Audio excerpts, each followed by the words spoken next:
lor u kham nak chu a ung phan chang a lian ngan boy pa chu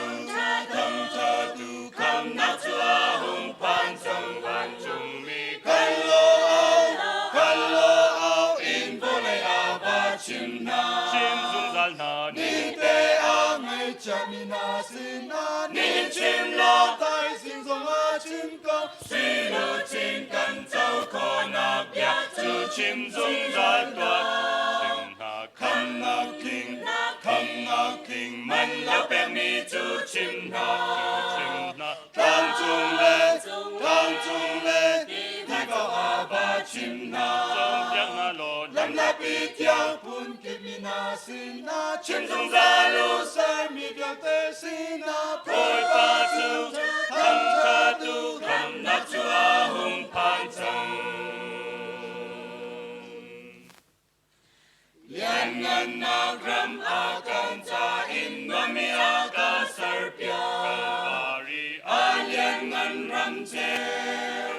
do no mi a chung kalvari a zang pha na ka zum chang a tu ban ram phu ka si a lian ngan a min chu lor u kham nak chu a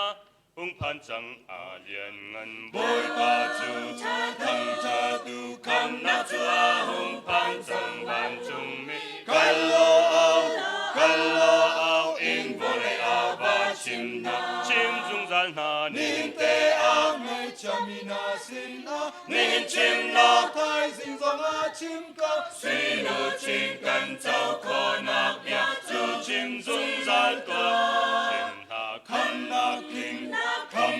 king man la pe mi chu chim na thang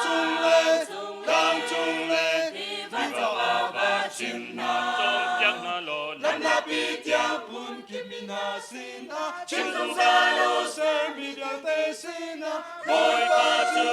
thang cha tu kham na chu a hung pan chang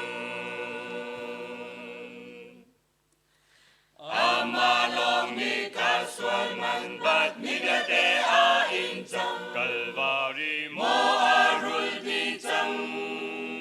Giêsu arul chang kalvari a bia kam lian ngan a kai na cha kho a hung si chang a lian ngan a min chu lor u kham nak chu a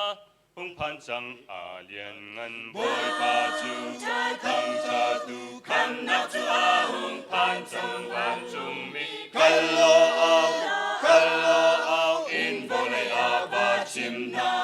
dung zal na nin te a ngay cha mi na sin na nin chim lo tai sinh dòng a chim câu suy lu chim kan châu kho na bia chu chim dung zal toa chim na kham na king man la pe mi chu chim na thang